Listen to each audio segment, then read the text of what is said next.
Hi there, I'm just going to talk to you about how to reference websites properly. And if you've watched the previous two videos on how to reference books and how to reference journal articles, you will see that there is a common thread here. You will need to gather some details, that's the author or authors, or it might also be the corporate author, and I'll explain more about corporate authors in a second. You'll need the date of publication, you'll need to put the title of the site, the page that you were on, or the article that you read, and the web address, which we sometimes call the URL. That stands for Uniform Resource Locator, but most of the time we just call it the web address.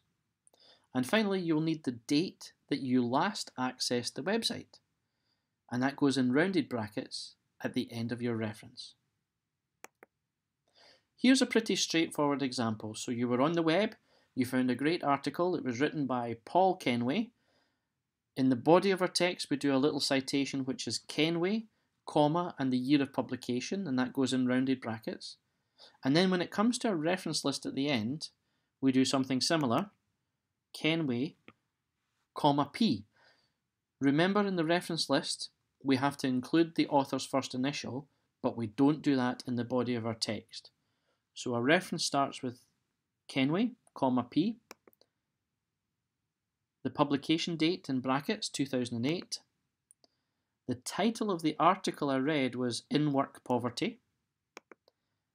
It's available at, and you link your reader to the actual page you were on. Please don't link them to the home page of the organisation or anywhere else. They want to go straight to the page where you took the information.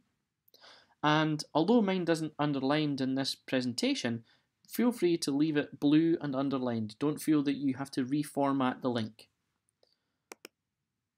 And accessed 21st of January 2019, and you'll see that that is in rounded brackets. Okay, so that's a fairly straightforward example, but guess what? Websites can be a little bit tricky. For example, sometimes it can be difficult to find the author, and sometimes it can be very difficult to find the date of publication.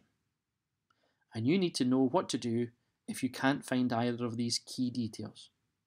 So if you can't find the name of the author, so you've looked at the top and the bottom and the sides of the web page and you simply can't find it, then it is possible to use the corporate author. Now, the corporate author is the name of the organisation that's responsible for producing that information. So you may have to do a little bit of digging around, maybe go to the organisation's homepage and find out who is exactly responsible for this. Now, if you can't find the name of the author and you can't find the name of the corporate author, i.e. the organisation responsible, then I would suggest that you find a different source to back up what you're saying. How would it reflect on your research if you were unable to provide the name of the person who's produced it or even the name of the organisation that it's come from?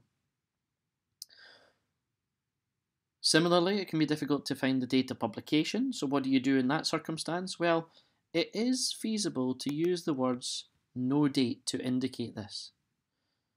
So you would write the words no date. So where you would normally put the year of publication, you put the words no date. And that goes in the body of the text. So in your little citation, right there in the middle of your essay, you could put the words no date. So it could be McIntyre, comma, no date.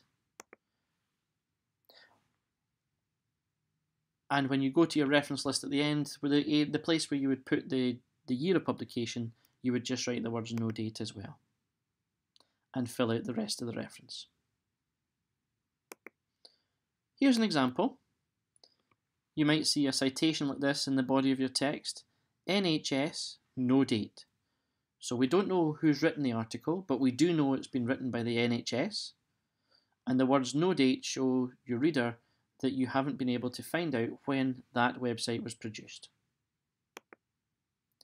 And for our reference, you would have NHS, no date, the name of the article that you read, just like before, the available at, so we put in the web address, and the date last accessed goes in at the end as well.